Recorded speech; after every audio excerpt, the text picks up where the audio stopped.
കോഴിക്കോട് മുക്കത്ത് വീട്ടുവളപ്പിൽ നിന്ന് 50 കിലോയിലധികം തൂക്കമുള്ള പെരുമ്പാമ്പിനെ പിടികൂടിയ ആ ദൃശ്യങ്ങളാണ്. 50 കിലോ എന്ന് പറയുമ്പോൾ അത് ചെറിയ വലുപ്പമല്ല. അതെ, വലിയൊരു പാമ്പാണ്. അതെ, ഒരു മനുഷ്യന്റെ തൂക്കം തന്നെയുള്ള ഒരു പാമ്പാണ്.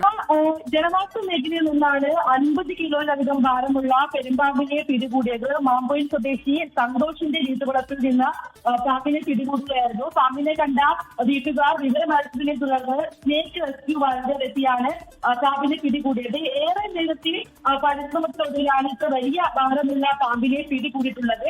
എന്തായാലും ജനവാസ മേഖലയിൽ ഇത്ര വലിയൊരു പാമ്പിനെ കണ്ടതോടുകൂടി വലിയ ആശങ്കയിലാണ് നാട്ടുകാർ എല്ലാവരും ഉള്ളത്. പെരുമ്പാമ്പിനെ വനം വകുപ്പ് അധികൃതർക്ക് കൈമാറുമെന്നും തുടർന്ന് വനപാലത്തിൽ ഇതിനെ ഉദ്ഘാടനത്തിലേക്ക് തുറന്നു വിടുമെന്നുമാണ് റെസ്ക്യൂ വളണ്ടിയർ പറഞ്ഞത്. എന്തായാലും ഇത്ര വലിയ ഭാരമുള്ള ഒരു മനുഷ്യന് എത്ര ഭാരമുള്ള പാമ്പിനെ കണ്ടതിന്റെ ഒരു ആശങ്കയും ഭീതിയും ജനങ്ങൾക്കുണ്ട്. എന്തായാലും പാമ്പിനെ ഇപ്പോൾ പ്രദേശത്ത് നിന്നും മാറ്റിയിട്ടുണ്ട്. ഇനി അത് വനം വകുപ്പിനെ ഏൽപ്പിക്കും. വനം വകുപ്പ് തുടർന്ന് കാട്ടിലേക്ക് തുറന്നു വിടുമെന്നുള്ളതാണ് ലഭിക്കുന്ന വിവരം.